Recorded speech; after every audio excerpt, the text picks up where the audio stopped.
Hola, anteriormente habíamos estado hablando acerca del periodo intermedio tardío. Ahora vamos a hablar acerca del horizonte tardío, los incas. Los incas representaron la última etapa de desarrollo cultural autónomo antes de la llegada de los españoles. Conquistaron numerosos pueblos de la región andina y crearon un vasto y poderoso imperio.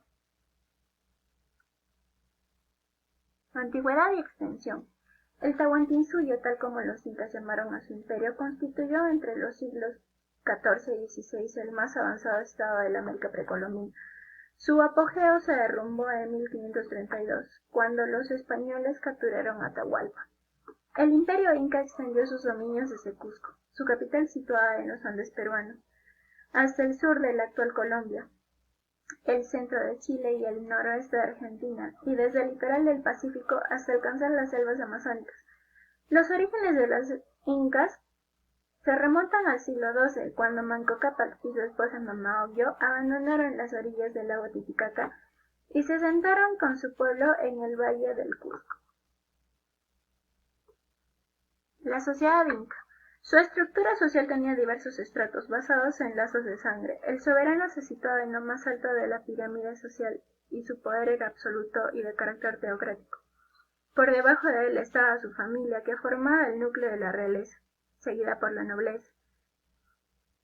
El pueblo estaba integrado por los llamados Hatunrunas, o habitantes comunes del imperio, los Mitimago Mitimaes y los Yanacunas, obligados a trabajar como sirvientes a las órdenes del Inca. La población estaba agrupada en ellos, formada por varias familias unidas por vínculos de parentesco, tierras o un trabajo compartido. El jefe de Ilayu era el curaca. La economía. La principal fuente de riqueza de los incas provenía de la agricultura. El soberano distribuía las tierras y los rebaños. Existían dos principios básicos en el trabajo: el de reciprocidad, que consistía en un proceso de dar y recibir manifestado por el aini, préstamo de trabajo, y la minca, trabajo en beneficio colectivo.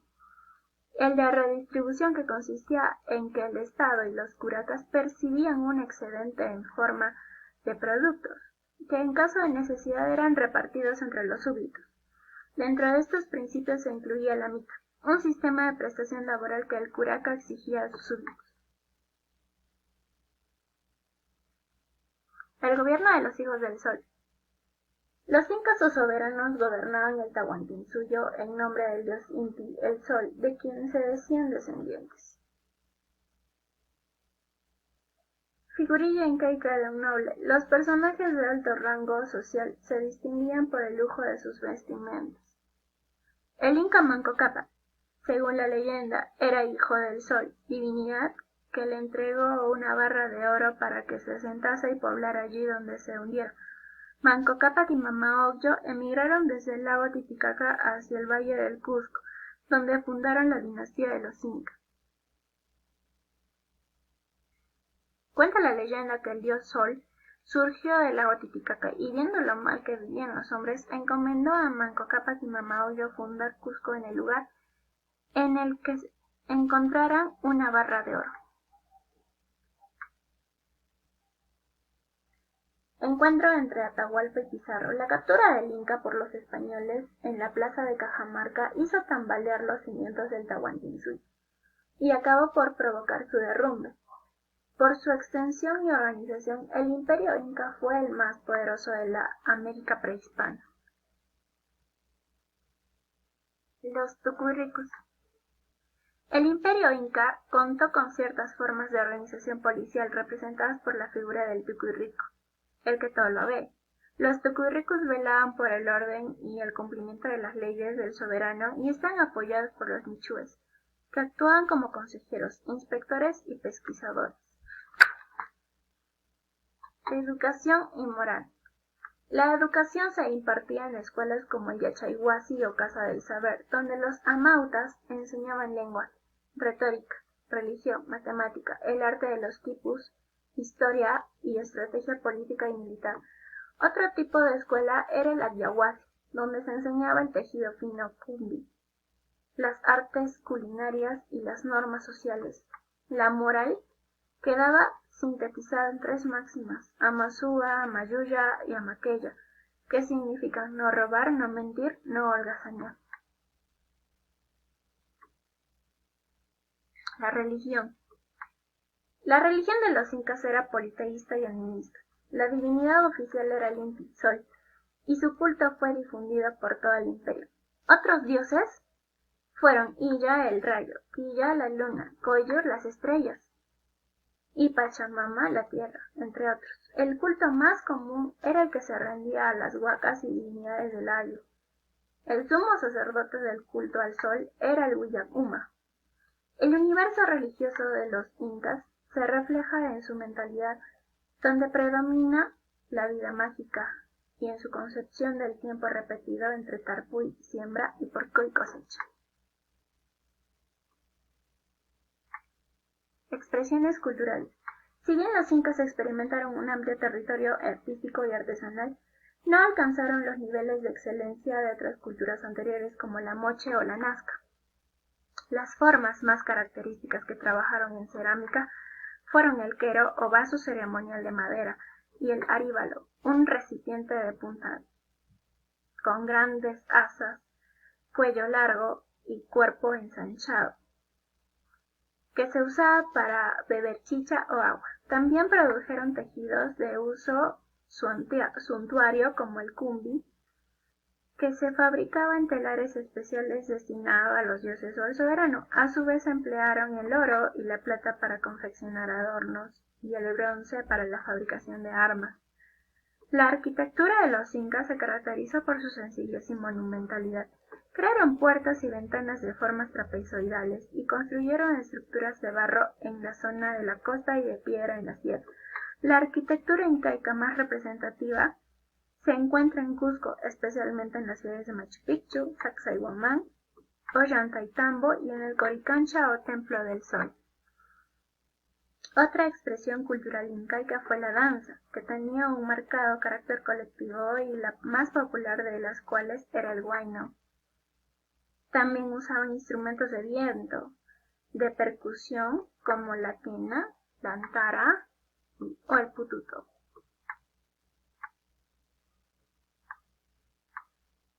El quipu.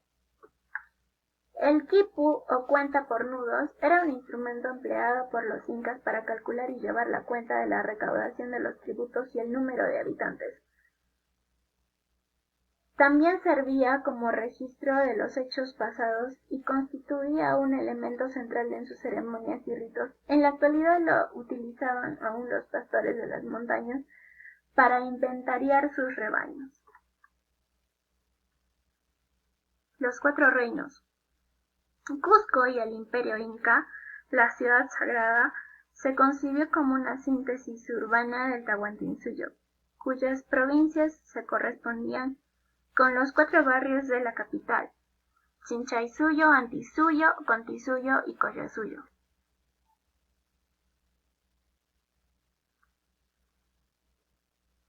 Representación inca del sol. Los incas rendían culto al Inti, el sol, al cual representaban con esferas de oro macizo, y se le erigían los mayores y más ricos templos. El inca, quien recibía la misma oración que el sol, lo invocaba diciendo: nuestro padre Inti.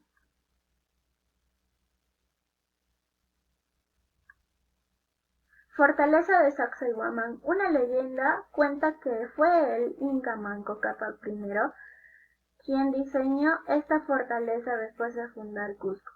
La historia indica que su creador fue el inca Pachacútec en 1450.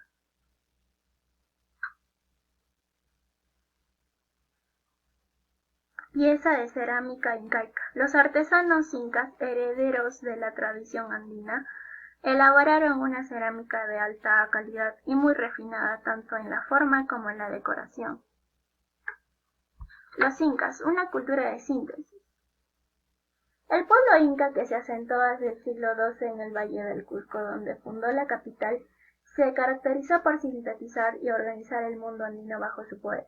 Los incas recogieron las enseñanzas de las grandes civilizaciones antiguas y se valieron de ellas para dominar a los demás pueblos. Utilizaron el sistema de alianzas para asegurar las conquistas y crearon grandes urbes, como la ciudad de Cusco, concebidas como grandes centros administrativos y políticos imperiales, además de fortalezas imponentes. Todas las ciudades incaicas estaban unidas por una perfecta red de calzadas que llegaba hasta los lugares más remotos del imperio, y que percibía una rápida comunicación. Su economía se basó en la agricultura intensiva, en valles y terrazas escalonadas en las montañas, aplicando evolucionadas técnicas de cultivo y riego mediante complejas obras hidráulicas como canales, viaductos y diques. Asimismo, capitalizaron en su beneficio los grandes adelantos técnicos de la orfebrería, la cerámica y los tejidos. También aprovecharon muchas instituciones políticas y religiosas, y sobre todo el idioma quechua, para consolidar el dominio del Tahuantinsuyo. Avances tecnológicos. Los ingenieros incas aprovecharon los avances tecnológicos de las culturas andinas, desde la antigua cultura de Chavin hasta la más reciente cultura chimú, heredera a su vez de la moche, que se había desarrollado la ingeniería hidráulica para el desvío, riego y conservación del agua. Acueductos, canales, cisternas y sistemas de riego alcanzaron una gran perfección bajo el imperio inca. Las terrazas de cultivo. Los nazcas sacaron provecho de las pendientes de las montañas, avance que llevaron a los incas a un grado mayor de perfección. Consiguieron un mejor aprovechamiento del terreno y una mayor variedad de productos y altos índices de rendimiento. Los campesinos quechuas y de otros pueblos sometidos consiguieron adaptar numerosas especies vegetales a estratos de diversos climas, terreno y altura. Vías de comunicación. Las comunicaciones representan un factor de gran importancia para imponer la hegemonía en todo el vasto imperio. Desde Cusco partían las calzadas que unían las 4 provincias del Tahuantinsuyo, salvando con largos puentes colgantes, profundos barrancos y abismos entre las altas cimas de los Andes. Por estos puentes y calzadas transitaban los ejércitos, los campesinos y también los chasquis o mensajeros del imperio. El sometimiento y la integración. El gran logro de las conquistas incaicas consiguió en que superaron el concepto de conquista fugaz y crearon un imperio basado en la integración y la unificación de los pueblos sometidos. Asimilaron las tradiciones culturales, económicas y religiosas andinas, de tal manera que proyectaron el sello incaico a todo el territorio que se extendía desde el sur de Colombia hasta el norte de Argentina y Chile, y desde la costa oceánica hasta los límites de la selva amazónica.